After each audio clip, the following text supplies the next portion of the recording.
Hey everyone, it's Blake. Welcome in to episode number 14 of our AEW 2022 save and TEW 2020. This is Fyter Fest, our Saturday special, which we've been doing, as we said, kind of as a special edition, a special event, I guess, rather than making Dynamite on Wednesdays, a special edition like this. So we're doing kind of our own little separate show. So we're doing Fyter Fest, followed up on Road Rager we did for June. So now on to Fyter Fest, and this should be an interesting show as I hyped it up on the previous episode. This show and the next edition of Dynamite we're going to have will probably be the two biggest shows we've done to this point in terms of storylines and where things are headed and kind of what we've been building to since we started this first week of June. So a couple months in, but these are kind of the shows we've really been building towards. So let's jump in because I think this will be a fun show. All right, let's start with the pre-show. And yes, I teased it to you guys. I said it was coming. When I saw that 90 that 2.0 got against Bryan Danielson and Jon Moxley in the main event on Dynamite in our previous episode, I said, we got to find a way to push 2.0. I've had them lose a lot of matches thus far just because they're good workers, but we got to get these guys on the right track. I don't know if getting them on the right track necessarily is going to be via beating the Varsity Blondes, but we do give them a win here as Matt Menard and Alo Parker get the win, 640. Menard pins Griff here with the sweet taste of professionalism. The usual tag team bonuses here. Gets a 56. Not a great match, but perhaps this is 2.0's starting point for reaching the top of the AEW tag team division. So we'll see. But they also have the Jericho Appreciation Society meeting coming up on the next edition of Dynamite. So a lot going on there. But let's recap the gimmick changes because what I realized was this is going to get an awful gimmick here. So I did not realize this until basically I went to book the show.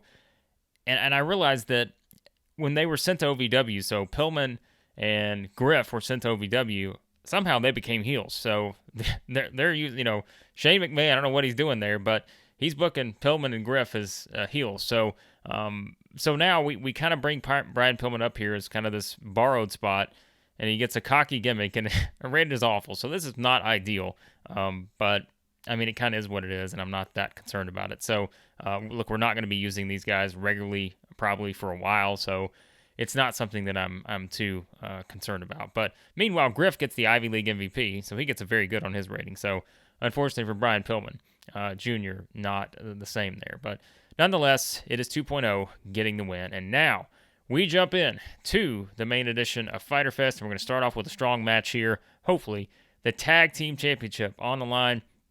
We built it up. Keith Lee, Swerve Strickland, they've wanted a shot at our tag team champions, Team Taz, Ricky Starks, Powerhouse Hobbs, and they're going to get it here in the opener of Fyter Fest. Let's see if we crown new champions.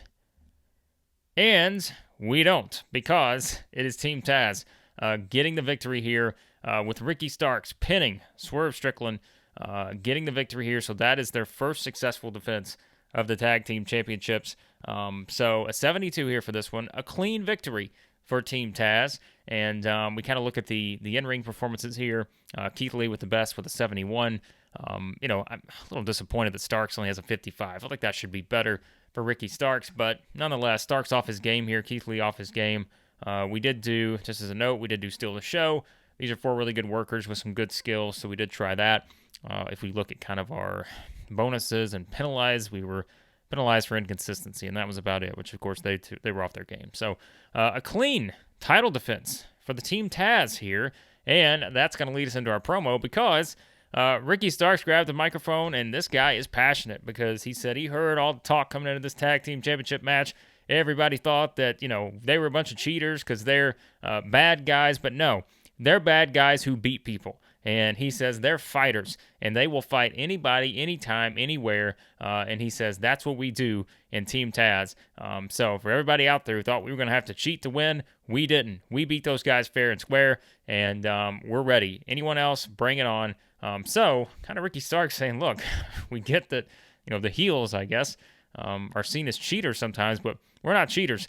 We just go out and beat people. That's what we do. So even though we have to remember that he gets some help from Andrade and Rush to beat the Lucha Brothers to earn those championships. So that is something else worth noting. So That is something, again, to keep in mind on that. So that is, so there you go. That's kind of the direction we're headed in with Starks and Hobbs. They get a successful title defense, and, not going to be the end of things for Swerve and Strickland, because we have some ideas in mind for those guys too. So 61 for Ricky Starks promo here with Powerhouse Hobbs, and the champs are still the champs. And then it is Stokely Hathaway coming out with Jade Cargill, and Stokely says he promised Jade a quality opponent. He says Jade knows who this opponent is, and that's why you saw her reaction when he told her on Dynamite that he had signed this opponent to face her for the TBS Championship here at Fyter Fest. And, for all the talk that Stokely wasn't going to get the job done, he wasn't going to be able to sign a big match for his client, this is what he does. He says, this is what I do for my clients. So kind of like, a recruiting pitch here for Stokely perhaps to recruit some other people. But I get the job done, and I'm going to prove it right now because Jade is ready for her opponent, and I would like that opponent to come on out right now. So 54 for this one, and then here she comes. And remember when we started the game, there were people who were still technically free agents and had not made their returns to another company at that point. So what did we do to improve our women's division? We went out and we signed someone in particular that I think will help improve that women's division. And here is the opponent for Jade Cargill at Fyter Fest for the TBS Championship. And it is none other than the former Dakota Kai. She was saved in the game as in the mod as Evie, which, is the name she had went by before. I think like early in NXT or, one of those early appearances, but she went by that before she got to WWE. But the former Dakota Kai, Evie, we're going to call her King Coda because that is what she trademarked. I think after she had been released by WWE or whatever. And I saw the article or something about how she had trademarked King Coda. She had put that like on one of her social media things or something. I was like, that has a great ring to it. I like King Coda. So we're going to go with that. If anyone has any issues with that, let me know. But I think that's kind of a fun name to use here. But it is Dakota Kai, a.k.a. King Coda, who's going to come out and challenge Jade Cargill here. Like I said, she was a free agent in the game. First order of business for me was going out and trying to find a way to improve our women's division from a skill standpoint. She was an obvious choice. And look, she starts off here, woman on a mission. So she's got a goal here, gets an adequate. That's fine. Gimmick changes. I mean, look, it's hit or miss, right? So it kind of is what it is. So we're going with that for King Coda here. And so Coda ready to step up to Jade Cargill. And we have our TBS Championship match set. 62 for this one. And let's see if she can perhaps shock the world here in her first appearance in AEW and become the TBS champion. And she does not. And this match was not great either. Subpar is a good word to use here. But look, we're trying with Jade, and sometimes it just does not work. This was one where probably a little bit too long for a Jade match, to be honest with you. Although we see here that Coda's off her game, so that did not help for sure. But both of them with in-ring points are 47, so that's, again, something that's not ideal. 46 for the match. But Jade gets the win using the Jaded. That's defense number 6 now of the AEW TBS Championship. We did protect Jade here. We kind of wanted to keep Coda strong, of course, for what we have in the future. But, look, I didn't think this would be a great match, but Jade's still being penalized for the inexperience and all that. Both get inconsistency. Those just kind of your double whammy there of not ideal for the match rating, but they will get better. And still, like I said, this will kind of jumpstart something that we have in motion for both moving forward. But Jade gets the win. So an unsuccessful first match in AEW for King Coda. And just by the way, if anyone thinks that I'm just all of a sudden squashing King Coda in her first appearance, then that makes no sense. I would watch the WWE save we've been doing because clearly I value her work. If you've watched that WWE save, you kind of know what we've done with her there. So that will not be the case, but we do have some plans moving forward on that. And after the match, Jade goes over, just a total heel here. Jade goes over to help Coda up, and what does she do? She picks her up, picks her arm up, and then she just shoves her back down. Total heel move here from Jade. So crowd's not going to be happy about that. and Jade just kind of standing over Kota here with the AEW TBS Championship raised high. The goddess Jade here, just her physique, everything, just standing over Kota. So that's the visual you get after this championship match. And like I said, this will certainly set in motion some things that we have in the works down the road with this. So 59 for this segment, a new addition to the AEW Women's Division, and I think it's one that will turn out to be very good for our division. And then we get Tony Schiavone with Andrade and Rush. And Andrade says that the business they've been talking about, they say, they've had unfinished business with the Lucha Brothers, all this back and forth. As we mentioned earlier, they cost them, a chance at the tag team championships, all this stuff. They just kind of, Andrade says, but tonight is the night. Tonight is the night we finish our business with the Lucha Brothers. Just kind of Andrade with your heel promo here, hyping up that they are going to finish it once and for all and move on to bigger and better things. So that is the goal here for Andrade and Rush. Let's get to 58. And now, let's see how it turns out. It is kind of the grudge match we've been building for quite a while now. This is what I think was the first match we had announced for Fyter Fest. But it is going to be Andrade and Rush taking on Penta and Phoenix. The Lucha Brothers here. Grudge match. Tag team action. Here we go. And fantastic match. 83 for this one. Boy, I thought this would deliver, but this probably exceeded some expectations for me. And 83 for this one, as it is the Lucha Brothers getting the win over Andrade and Rush. And why? Because he has returned. Pac, who we have not used yet in the save. We were kind of holding him off for this spot just when we had Andrade and Rush kind of trying to pull some shenanigans here to win the match. Pac makes his long-awaited return, and it is Pac kind of causing Andrade not to be able to resort to any cheating tactics here. That's a bit of a distraction. Rush gets the distraction, and Penta, the assisted Fear Factor, does it, and he gets the pin on Rush here to win the match. So, I mean, what else can I say about this? An 83, this totally delivered. We knew when we set the match this was going to have a chance to be a great one. It was one of our best matches thus far in our save, so really pleased with this. This was just tremendous. Look at all the in-ring performances here. I mean, even Andrade, a 79. Of course, Phoenix with an 87. Everybody here, good work. All the bonuses we get from here. Phoenix is still in amazing form. We did do still the show. Like we said, we had the Pac interference noted here. I mean, this was that's a hell of a match. Really, the only couple penalties here, it's the overwhelmed by manager that we've gotten with Penta and the unfinished business low storyline heat. But I say this will gain a little heat, getting an 83 for this match. So tremendous stuff. But Pac is back, and yes, that is not probably going to make our friend Andrade or Rush very happy since they lose this grudge match to the Lucha Brothers. So fantastic. I don't know if we're going to have anything else that tops this, even our main event. That's very highly touted. I think this will be the best thing on the show. So there you go. And then it is Tony Schiavone. Well, I mean, angle-wise, we knew this had a chance to top it, but match-wise, I think Andrade, Rush, and the Lucha Brothers will take the cake here for this one. But here we go. So Tony Schiavone brings to the ring CM Punk and Dustin Rhodes. Now, we know what's going on here. This is all kind of Butcher and the Blade, who we've seen have just sort of wreaked havoc on AEW recently. This whole big mystery that's been playing out, we assume that it has something to do with kind of what Butcher and Blade are up to. And then finally, we got a little bit more of a hint on, the episode of Rampage where it was the Bunny revealing that, hey, we were here to do a job and they want to finish the job. They were hired by someone to do this job. We don't know who it is. And that's when they challenged CM Punk and Dustin Rhodes to finish this because they need to finish this job. They challenged them to a cage match on Dynamite. So Schiavone wants to know, Punk, Dustin, what are your responses here? And that is when, Dustin, just standing there. Punk grabs the mic first, and it's Punk saying, Tony, you know the answer to the question. We don't care what kind of match it is.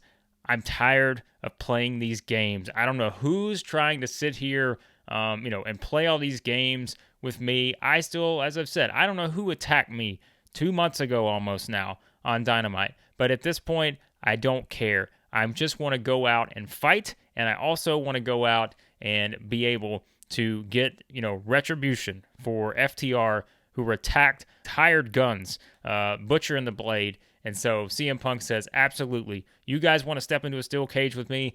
That's fine, because we're going to beat the hell out of you, and we're going to finish this once and for all. So CM Punk, just kind of your passionate promo here, going off on them. And then it's Dustin Rhodes grabbing the microphone and saying that, I stepped back into the ring in my home state on Wednesday. We saw him in action on Dynamite. He beat Ethan Page. And it's Dustin just saying, I got that feel back, that I like getting in there and beating people up. And that's when he says, I told you guys, I said it before the match, I've seen it. I've seen Eddie Kingston in the parking lot. I was there. I've seen FTR in the parking lot. I was there. And he said, I see what's happened to AEW, what AEW has become, and it's out of control, and there's only one way we're going to be able to fix this, is what Dustin says. So that is, kind of him just stepping up. Another kind of passionate promo from Dustin. He's got the juices back. He's ready to fight. So that's kind of your setup here leading into this match. So it's official. CM Punk and Dustin Rhodes will team up to take on Butcher and the Blade inside a steel cage. That will happen on Dynamite. So there you go. 99 for this one. Even though Dustin comes out of this not looking good, I think it was just fine. So there's your responses from Punk and Dustin. They're geared up. So that is going to be a must-see match, to say the least. 99 for this one. And then it is Tony. Tony's doing a lot of work on this show. Tony, meanwhile, with Hangman, Adam Page, Darby Allin, and Sting. And so we get kind of them, kind of making their way to talk to Tony, who's all of a sudden, after the break here, he's back up on the ramp. These guys are ready. And Hangman just says, we're ready for anything the House of Black has for them. So, we've kind of been playing this up with these three and the House of Black in recent weeks. And so Hangman just says, anything these guys throw at us, we're ready. We're here, to basically beat the hell out of them. That's what we're here for. So 74 for this one. And that's going to lead us into the match. House of Black versus Hangman, Darby, and Sting. And as we get ready to start the match, it is the House of Black who appear in the ring, in mysterious fashion as always. And when the, lights come on, we kind of see what's their faces are sort of hidden, but then we see what's going on here.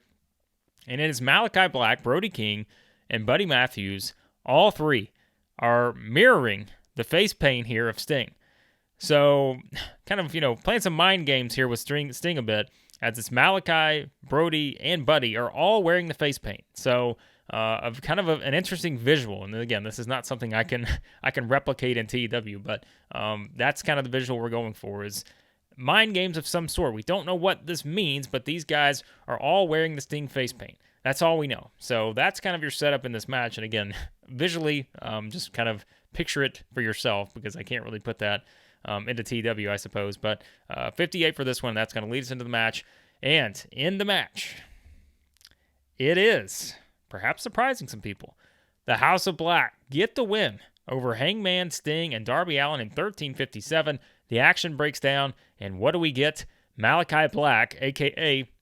Sting 2.0 here, because he's wearing the face paint. Sting's wearing the face paint, as it's Black who basically, gets the job done, and he pins Sting with the black mass.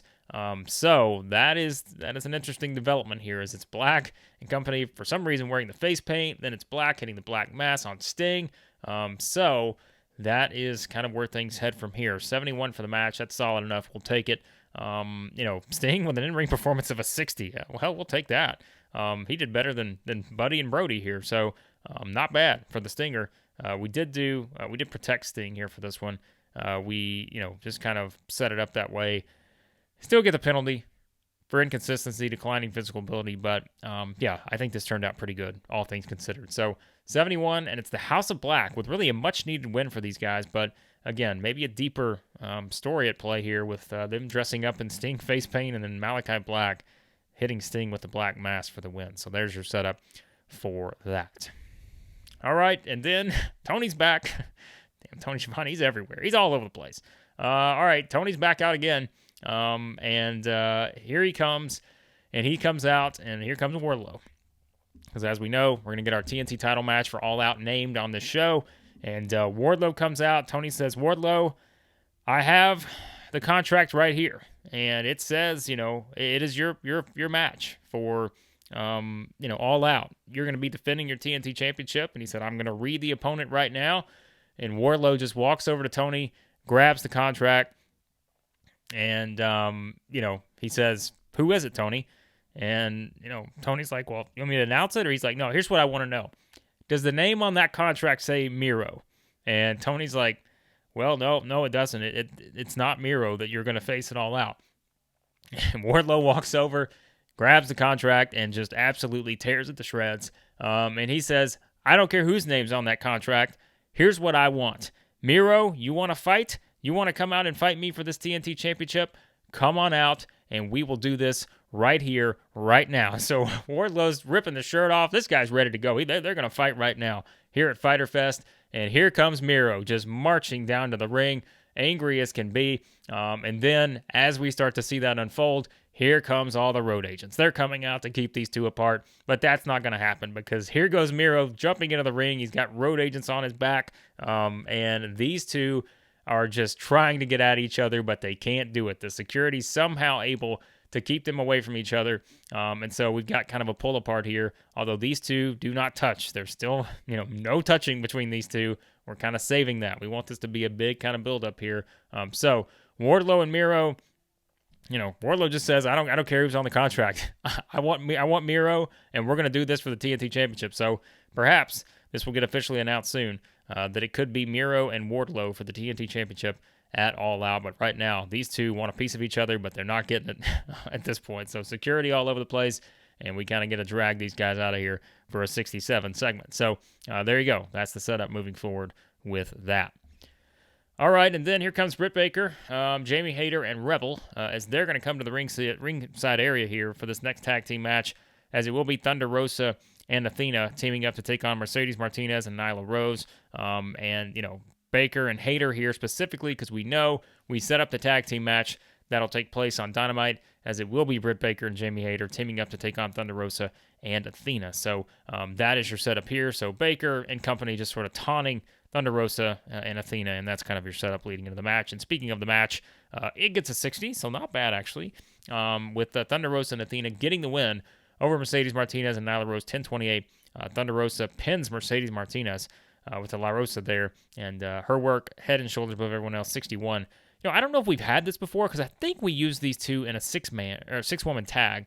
I don't know if we've had them team before, so seeing the excellent chemistry here, that's interesting because I kind of thought this could be a really nice powerhouse team between these two. And even though they lose this match, I'm intrigued because I was thinking about that pairing. I'm like, this is a pretty badass pairing here when you think about these two who just like to destroy people. So I find that intriguing here with them. But they have to kind of lose here given where we're going. But I did want to kind of test that out a little bit. So Rosa, Athena getting the win. And again, that will lead into the tag team match that will be very interesting, let's just say, that will take place on Dynamite. Again, one of our biggest Dynamite yet. It's loaded up with stuff, and that's just one of many things that you will view as must-see, I think, leading into, that. So 60 for this match. All right, so the rest of the show, I'm going to go ahead and tell you right now, is all based around the main events. I want to say a good third of this show, maybe more, is main events because there is a lot to get to with our 10-man tag main event here. And here we go. As it is kind of your pre-match promo here, Adam Cole, he's with the Elite. He's with Kyle O'Reilly and Bobby Fish. By the way, reason I have O'Reilly and Fish is off screen is because I tried to put them on screen for more than, a couple more segments, but it said you're using these guys too much. So we had to kind of use them in off-screen roles here. And we, because we do have kind of a lot of angles that are going to play out during this match, after this match, all this. So Cole just saying, look, we know what we got to do here, guys. We are the Elite. I know I've been hard on you guys, but I think we're back to being elite. I think we're maybe as elite as we've ever been, and I feel confident that we're going to go out there and do what we have to do tonight. And it's just kind of Adam Cole playing this up. You can still tell there's the tension there with the Young Bucks.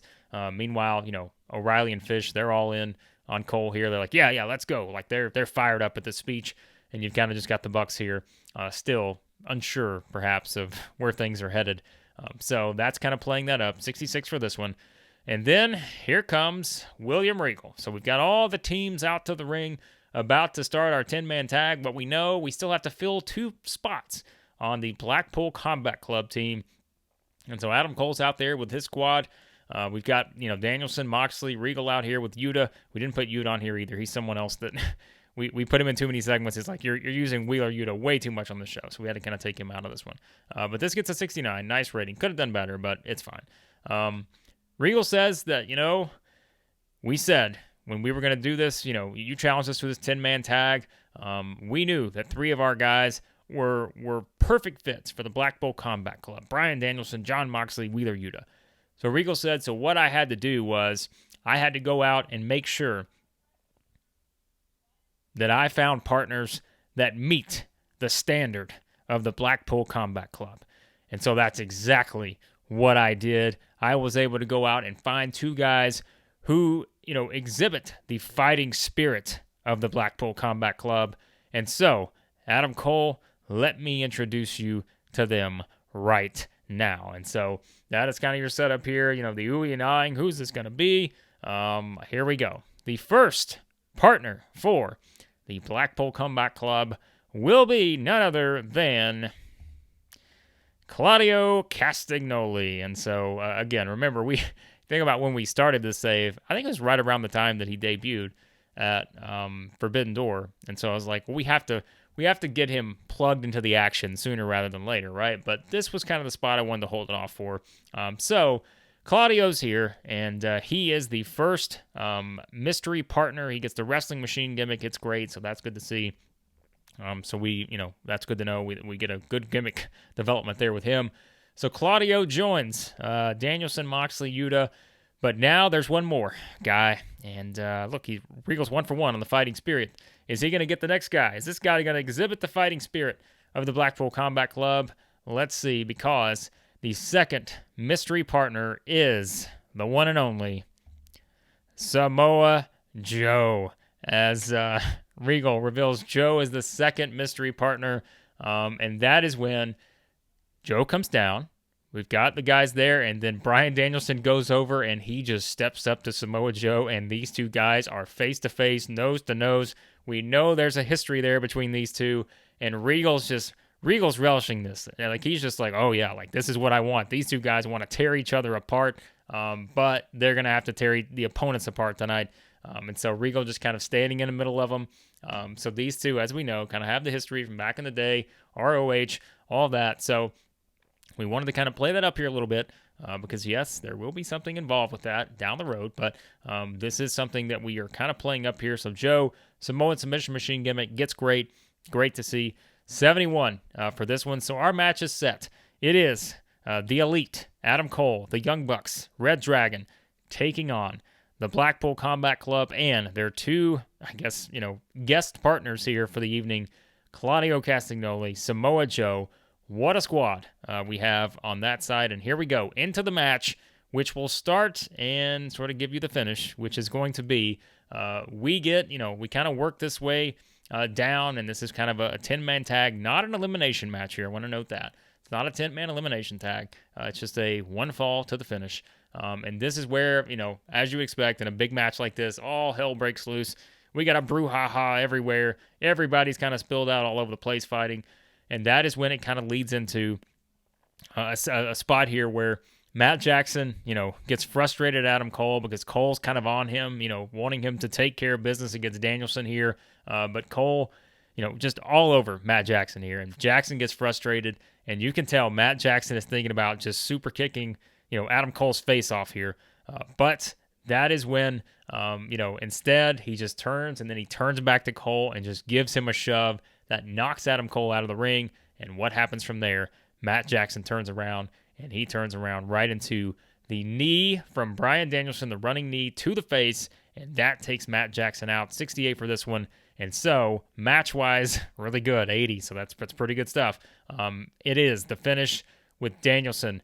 So it says the submission here. I thought we marked it as a pinfall finish, but we're kind of going with the running knee here for the finish, so we'll kind of ignore that. But it is the Blackpool Combat Club and Claudio and Samoa Joe getting the win over the Elite in 15:01. Gets an 80 for the match. Moxley with an 83 here, Danielson 89, Nick Jackson with an 81. That's fantastic for Nick Jackson. So Joe with a 59, Claudio 71. So those are worth noting. Joe's off his game, but Matt Jackson's got the hot new move. A lot of good bonuses here. We didn't really, we didn't do anything really special with this match. We just kind of left it as is. So I thought that was the best way to do it. If we look at any penalties we had for this one, declining physical ability, inconsistency, that kind of stuff. So, kind of the usual stuff. But I will certainly be happy with this. But again, the bigger story, the frustration is kind of boiled over now with Matt Jackson pushing Adam Cole. And so that leads to Danielson capitalizing, getting the win for his team. And that is how we finish the match. But as the match ends, we have the winning team in the ring, just kind of standing there. And then on the outside, we've got the frustration boiling over. It's Adam Cole, Matt Jackson, the Young Bucks. So we've got, O'Reilly and Fish kind of standing on the side of Cole here. These two are kind of face-to-face with Cole. And so we've just got chaos all over the place. And that is when the music hits and he has returned. The music starts and here comes Kenny Omega. And Kenny Omega walks down and he is just strutting like this is full on, like over the top Kenny Omega. Like this guy couldn't be any happier right now in terms of just being back, and he is just playing it up. Kind of this face here. I feel like that's perfect. So it's just this guy is just playing up all the facial expressions. And the first thing he does is he's just walking down the ramp. These guys are standing, right there at the bottom of the ramp. And Omega just walks right in between them. And then he just kind of looks over at the Bucks. And then he just kind of looks over at Adam Cole, who's just staring right at him. And then Omega just keeps walking. And he just walks over. He walks up the steps. And Cole and, all of these guys are just standing there like, what's this guy doing? And so Omega just walks back into the ring, 70 for this segment, and that is when Kenny Omega walks in to the ring. And again, he's just over the top here. Like he is just, something has this guy excited. We don't know what it is, but my goodness, he is as thrilled as we've ever seen Kenny Omega. And what does he do? We have, the Blackpool Combat Club team all just kind of standing there side by side. And that is when Kenny Omega walks up to each person on the Blackpool Combat Club team. Again, we couldn't put Yuta here just because we would have been overusing him, but just play that out in your mind. So he walks up to Bryan Danielson, huge, response from the crowd. Just face-to-face with Bryan Danielson. And then Omega takes a step over, and he's face-to-face with Jon Moxley. And then he takes another step, and he's face-to-face with Claudio Castagnoli. And the crowd just eating this up. And then Omega makes his way over, and he just goes face-to-face with Samoa Joe. And so that is when Omega just kind of backs off. He looks at all these guys just standing there. And then what does Kenny Omega do? He just walks right back out of the ring, walks right between Adam Cole and the Young Bucks, and walks right back up the ramp and heads to the back. So that is how we finish off this show. So Kenny Omega's back, but we don't know what the hell he's up to. We just know he's very happy. He's very excited about something. And that is what we know here. So an 82 to finish the show. So a great great finish here to this edition of Fyter Fest. Kenny Omega back in the fold. And yes, he will certainly play a role, like I said, in what will be something that will make Dynamite a must-see show on our next edition after we do our state of. So there you go. That's how we finish Fyter Fest. And Fyter Fest gets an 83, so a really good show here. Kind of headline, as we said. Match-wise, great stuff from the Lucha Brothers, Andrade and Rush. Our best segment, of course, involving Punk. And then our main event, I think delivered very well. And then we had the stuff with Kenny Omega. So that is how we wrap up there. A lot of interesting stuff moving forward on this. So let's see. Who do we need to praise here for this one? I mean, come on, we gotta praise Andrade. And we're also gonna praise. Let's see. We'll give Penta some praise. How about that? Penta some praise, and we'll also praise. Come on, I think we gotta keep praising Bryan Danielson here for his performance. So we praise Bryan Danielson. We're gonna compliment all of these guys for a great performance, and that is what we will do. We'll make our speeches there, and then that we'll wrap that up. So let's see what we get to before we wrap up this episode. All right, so Fyter Fest, excellent show. We struck gold, so that's good to know. I was very pleased with the development of that show for the most part. I think a lot of things delivered. How about our OVW Saturday night special? You want to see that? Because we haven't checked it on OVW in a while, I don't think. Saturday night special, here's what happened. Serpentico and the Gun Club getting the win over Alan Angels, Brock Anderson, and Sean Dean. Don Callis interview, Julia Hart and Abaddon. Not a great match there, but a lot of women's action. So we got was it a four-way here? Yeah. So Kiera Hogan defends the OVW women's title successfully. It is Red Velvet over Sky Blue. Agogo I don't think we ever mentioned that Anthony Agogo is our nationwide champion. So he defeats Aaron Solo there, 41. And then Fuego. No worries, everyone. Fuego still the OVW Heavyweight Championship. He gets the win over 10. So the miracle run continues for our friend Fuego, our first ever OVW Heavyweight Champion. So there's that. All right, let's look at our mail here. As Don Callis is going to relocate. All right, that's fine. He wants to be closer to Kenny. Kenny's back. Malachi Black is an opinion. Darby Allin's a star in the making. He's some serious money. Well, okay, yeah. I appreciate that, Malachi. You've been working with him quite a bit. You just had a match against him on Dynamite. So clearly you saw a lot in Darby in that match and in the six-man tag. So there you go. Fyter Fest 1.62. We did show this on TBS, I think. So yeah, good rating. Great rating for that. So that is worth noting. All right, there you go. That was Fyter Fest. Hope you enjoyed. Like I said, that was a pretty big show storyline-wise in terms of where we are headed with some of this stuff. Kenny Omega's back. Pac's back. Got a lot of stuff in the works. We're building to our biggest Dynamite yet, and that will be, like I said, a must-see show. You cannot miss that one. That is going to be something, I think, for you guys. So there you go. As always, be sure to like, share, subscribe, all that good stuff, and check out the WWE and WCW saves as well. And I've got something else in the works that I'm going to be starting soon. That will be a little bit different than what we've done thus far on the channel in terms of the types of saves we've done. I'll say that. But this will be one that I hope you guys will find enjoyable. I think it could be interesting if you're into this kind of thing. So be sure to subscribe so that way you don't miss that. But yes, on the next episode of our AEW save, it will be the state of AEW as we will look at things going into August. So we'll do our state of for August, and then it will be the must-see Dynamite we've been hyping for a while. This will be a big one. So hope you guys enjoy that. But on the next episode, State of AEW for August 2022.